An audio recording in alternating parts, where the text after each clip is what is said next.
Hello, the internet. Welcome back to the live stream. It is Saturday, the 16th of March, 2019.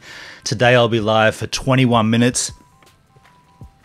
I am completely blocked up here. I've got to excuse myself for this.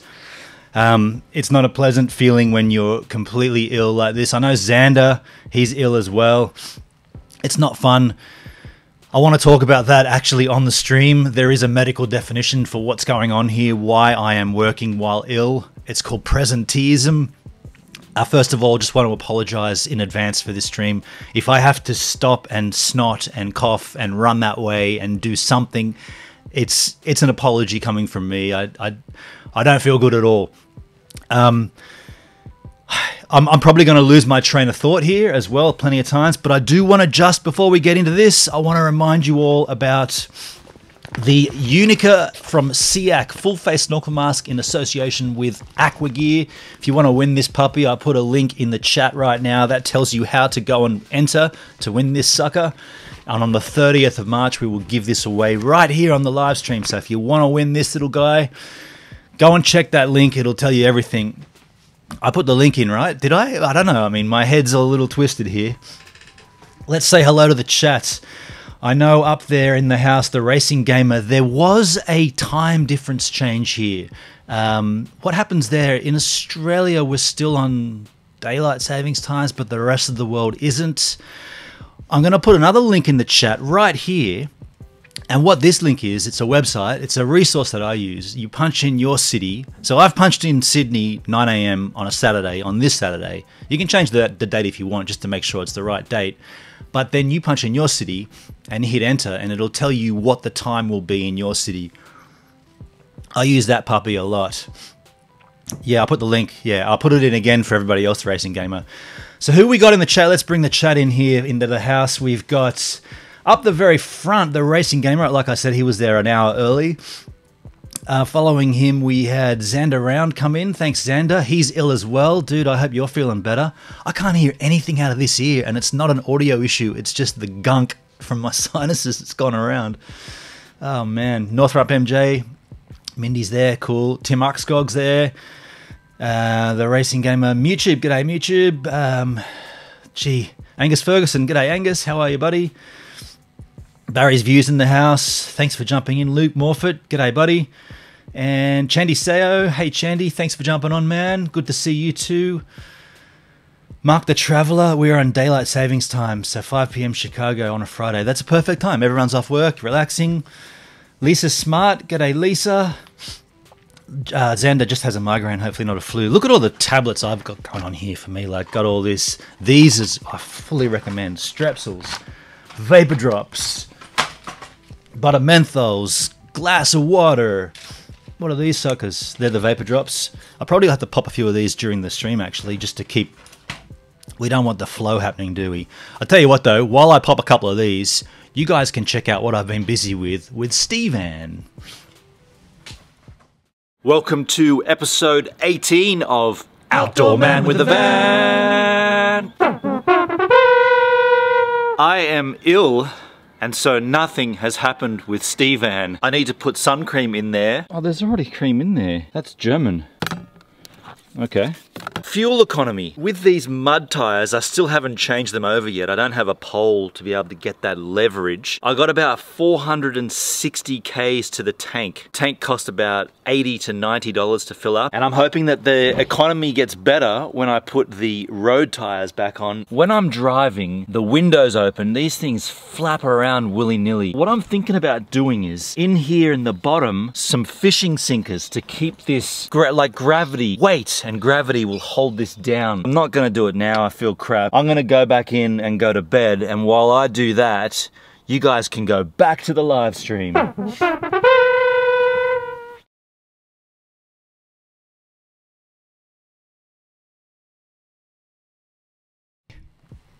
missed the jump back in, I missed the landing, I apologize for that. I was too busy blowing my hogging my noggin. I see YouTube say Jack Daniels is the cure. I have a friend of mine who does swear by drinking rum when he's ill, and I have last night had a couple of Jacks just to see, and it does help the throat. I'm going to be honest, it does help. But this whole idea of working while sick, you always hear people say, look after yourself, look after number one. You got to take care of yourself. And this whole concept of looking after yourself, it's kind of, it doesn't really fit with. Oh, Angus Ferguson super chatted. Hey, bro, from Sydney. Thanks, Angus. G'day, man. Steak? I'm still tight for steak. Steak? Hey, bro, from Sydney. Wow, my super chat thing was going a little haywire there. I'll have to look into that. Thanks, Angus, you beautiful man. That has made me feel better. I can then get some more tablets with that. Thank you, dude. So look, this process of going into work while sick is actually a medical definition for it. It's called presenteeism. Presenteeism. It's a strange term, but I was doing a bit of research on it last night. There's certain occupations that presenteeism is more prevalent in. People might have to go to work when they think that they're more irreplaceable at their job place. People whose self-esteem is based on performance.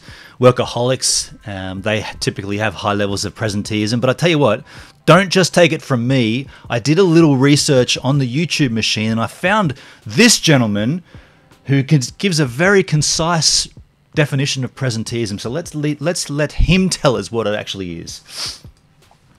Where is it? Here we go. No. There you go. Let's play this sucker while I cough my guts up. Presenteeism is people turning up at work who are not engaged or not fully engaged. That's me right now. Less productive for reasons of ill health. And I want to make the point particularly that it's about ill health, because the research evidence that I referred to is all about ill health. I mean, when researchers look at it, we know there are many reasons for presenteeism. Sometimes people are just in the wrong jobs. But this is presenteeism that refers to ill health. It's associated with ill health. That's really what everything else follows from. Presenteeism, at a very conservative estimate, is costing twice as much as sickness absence. All right, let's kill this guy there. So the point he's making is there's definitely an epidemic here for presenteeism. It exists. Why does it exist? Well, I want to give a scenario where in my life it definitely existed, and the reasons Barry in the chat says it's called not getting paid if you don't go to work, and that's exactly my point here. I had a job. Probably my last full-time gig actually was as a photographer for the State Library of New South Wales. Now, that's an unusual job in itself. As a photographer, why would you think a library would need a photographer? Well, what we were doing in that gig, there was me and a series of other contract workers that worked alongside the full-time staff. And I'm hearing the live stream's still running. Okay, I'm going to ignore Luke Morfitt. Why my live stream ended? It didn't end here. So yeah, we were working alongside these other photographers. What we were doing was digitizing the collection for preservation, and we were hired as contract staff on an hourly rate. And the hourly rate was, you could argue that the hourly rate was supposed to be high enough to cover sick days, holiday days, and annual leave, and the time off that people with a full-time gig would normally get. My train of thought's completely gone here. And it wasn't. The hourly rate was stupidly low, and we kept getting rehired contract by contract by contract by contract.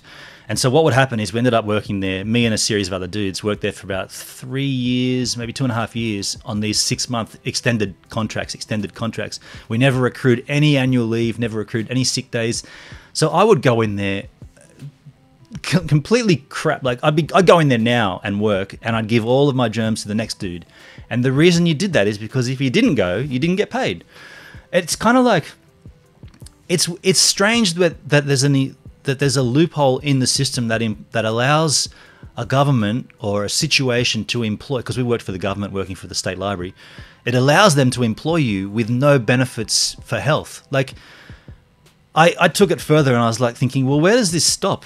If you get a broken leg, like physically a broken leg, you probably shouldn't come into work because you can't walk, right? But yet if you don't go into work for 6 weeks while you're in that cast, or even 3 or 4 months, you're going to have, like, who's going to pay your bills? What's going to happen then to life? Life doesn't stop just because you broke a leg. It's a really strange situation. Angus Ferguson, thanks for the... Mr. Tight for steak. Raining day. Thank you, buddy. Are you guys hearing a duplicate there? I can definitely hear a double up there. Could just be my hideous, sick brain. But where does that exist? And where does it stop? And then I was thinking, I'll take this to the chat as well, but what jobs are there out there that you physically can't do while sick? Where would this stop? Let's say, I've always thought about this gig, which I would never want to do, but imagine being a barnacle scraper. You're scraping the barnacles off the bottom of a ship. So you're always in the water. You pretty much spend your 8 hours a day under the surface of the water scraping barnacles off hulls of ships. Now, you could not do that if you had to continually blow your noggin, ingest popping pills and sucking on lozenges. You just couldn't do it, right? There's no way that could exist in that job. So therefore, you would... At childcare work, Luke Moffat, exactly. Healthcare. Well, oddly enough, you say healthcare, but that is actually one of the biggest places where presenteeism exists. Doctors often feel that they're the only ones trained enough and qualified enough to give their diagnosis, so they often go into work when they're ill. Mark the Traveller says lifting stuff up. Yeah, for sure. Like you mean physical labor, lifting up, maybe a bricklayer, laborer, that kind of thing, for sure. Xander says, I don't get sick pay. Luckily, I have a bed in the truck. So you work for yourself, Xander, or are you working for someone and then you can just duck out the back and have a quick snooze whenever you feel like you need to? That's definitely a good way to be. Hey, by the way, thanks, Angus. Real good work today while you're sick. Hey, should I accredit the super chats before the animation comes in? Because I see it. Mr. Tight for steak. Real good work today when you're sick. There's definitely a dupe there, right? I can certainly hear, and there's something funny happening to the animation. Maybe the animation's ill today as well. Northrop MJ, good one, Barry. I cringe when I watch Ben and Surf with a busted up arm. Yeah, that wasn't fun. So in this industry, live streaming, presenting to YouTube, everything's fine because I'm contained here. I'm not giving anyone any of these germs. This is one of those jobs where you could definitely say presenteeism can exist, and it can exist completely fine. You may argue that I'm hamming it up a little bit by bringing all of my drugs out and all of this stuff onto the table. I didn't have to have this here. I did that for the stream just to illustrate and to highlight what's going on. But I did want to... Okay, Xander says he works for a company, but by law I have to have a 45-minute every 4.5 hours. Okay, so you're you're a courier. You got to stop every now and then. Sure, I get that. Mark the Traveller works at the O'Hare Airport in Chicago as a counter agent and sometimes required to lift stuff. Sure. And YouTube, having the flu while using a drill or driving from job to job is the worst. Super dangerous. There's definitely danger involved for certain. At that gig at the library, I quickly became despondent and what were the word? Quickly became... I didn't give a shit, basically. When I realized that this gig is as bad as it is, and it's as underpaid as it is, me and my other colleagues just started taking... Mr. Tight for steak. Luke Moffat. Lover train video in quiet carriage. Oh, thanks, man. The train video in the quiet carriage. Hey, can I ask you guys... thank you so much for the super chat. Can I ask you guys, are you hearing a double up on those animations? Because I can certainly... I don't know if it's just me. Me and a mate, we kept taking the piss out of this job, and I want to just show you a couple of small things. So there were three of us: myself, Tattoo, and Marty, who you've seen on my regular vlogs quite a lot. And whenever one of us was not at the job, they were away for whatever reason, we'd make videos to send to them, kind of like small vlogs, if you like. And just to show what we've been up to while they've been missing in action. And I got three I want to show you. Here comes the first one. Check this out. I'm really hard at work here. The idea with that one was just to say, yep, super flat out here, Marty. You're missing so much. Check this next one. Sometimes in life, it's like a computer game. Just going to go through this door.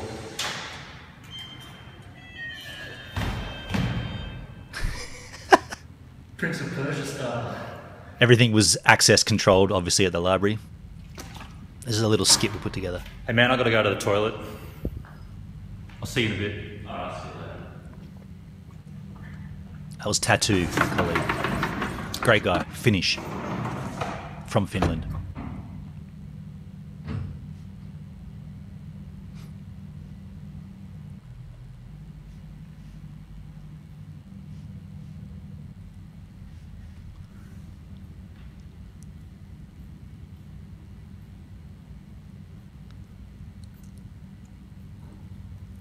I didn't actually go! Nice try. I didn't actually realise that you would be doing this. I didn't actually go to the bathroom. I just went over and closed the door like I was going out, but I didn't actually go out. Then I bet that wasn't the reaction that you were expecting. No, it wasn't. I was expecting there to be poopy in the pantses. Ah, good times. They were definitely fun times there. And I mean, why would I want to miss that, right? Like if I was ill, I'd still go in because we're still going to have fun. What I couldn't show you were other examples of, well, you know what? I probably can't even really mention them. There was one. Oh, there is one that I could dig out of the archives. I set up. So part of the job was to, like I said, we were documenting and preserving the historical records at the library. Sorry, in the chat I see you do hear the doubling up. Okay, cool. I have to look into that. I'm not sure why that's happening. General Gaming, thanks for jumping in, dude. You're a new person I haven't seen. Thanks for coming onto the chat. We're just having a chit-chat about working while sick, and I'm demonstrating why I worked while I was sick at my other job and why I'm working sick right now by live streaming to you guys. One other thing that we did was, like, yeah, we were preserving and digitizing, and sometimes we had to use this machine, this flatbed scanner that would, actually not a flatbed, a rolling scanner, and we have to feed these big maps into the scanner to then create a huge TIFF file. So the process would take quite a while. You'd start it at one end, then you'd go to the other end and wait. And I set up my iPhone, and when I hit start on the scanner, I then pulled my clothes off just to my undies and walked around and just waited at the other end while the scan was happening. Just like it was nothing, like just this is just a day in the job here, just scanning in me undies. And I sent that video to Marty while he was in Hawaii or somewhere. I think he was in Vietnam or something. And it took him ages to get it on the internet, but he was like, it was worth downloading that crap just to see you scanning in your undies. And another time we did. So in this scanning room, there was a series of workstations, right? So you'd have like, you could be sitting here and there'd be a camera above you shooting, documenting, turning pages, documenting. There'd be like 7 of those stations in this one photo studio. And when no one else was there except me and Tattoo, because we did all the work, right? All the contractors did all the work. All the full-time staff just faffed around and got paid for it, whereas we had to do the work because we were there on an hourly rate. So we worked our guts out. So we wanted to make a point that, hey, there's none of the full-time staff here. It's just the contract workers. Where is everybody? So what we did was we went around to every single workstation, because you're allowed to have YouTube on, which is strange enough. You could have, like, you listen to podcasts while you work and have YouTube playing underneath your work, so you could listen to stuff. So what we did was we put on YouTube. You can go to a video called 12 Hours of Crickets, the sound of cricket noises in fields, and we put every single computer in sync with these cricket noises, and went around and hit play, and then set up a camera at the other end, and just made a video of me and Tattoo sitting there working, and all you can hear. Oh no, we weren't working. We had our heads down on the table, just like we were sleeping, and all you could hear in the room was just the sound of crickets. There's no way I was going to miss that shit. Now, I've been ignoring the chat just while I've been reminiscing on these good times. But yeah, so General Gaming, yeah, so I answered your question. Barry's views, it's not good if you sneeze if you're a gynecologist. That's one profession I think I could master. It's not a good profession to sneeze in, that's for certain. I see where you're going with that. I want to tie this back into the beginning of this stream where I talked about looking after yourself. So looking after yourself can be argued as, well, I'm going to go into work because I need the cash. I've got a family to look after. I don't. Someone else might. I've got a family to look after. I've got bills to pay. So that's why I'm going to go to work while sick. That's looking after yourself. Yet that's going to create this friction between your other workers because you're going to give them the illness. So where does looking after yourself end? And how do you define looking after yourself? Because You have to look after your health, but you have to look after yourself. Everyone says, if you don't look after number one, no one else will. And that's exactly what presenteeism is. You're looking after yourself because you have to. You're doing it in a situation which is ridiculous. And I gotta say, not all presenteeism exists because of contract work. That's certainly not the case. But in my example, 100%. Hey, I can hear my outro bass line in one ear. I can't hear it at all in this ear because it's all blocked up. Thanks for joining, everybody. Hopefully I'll feel better next week. Xander, get better too. See you all then. Jordan Pike just joined us. Oh, that's we're out of time.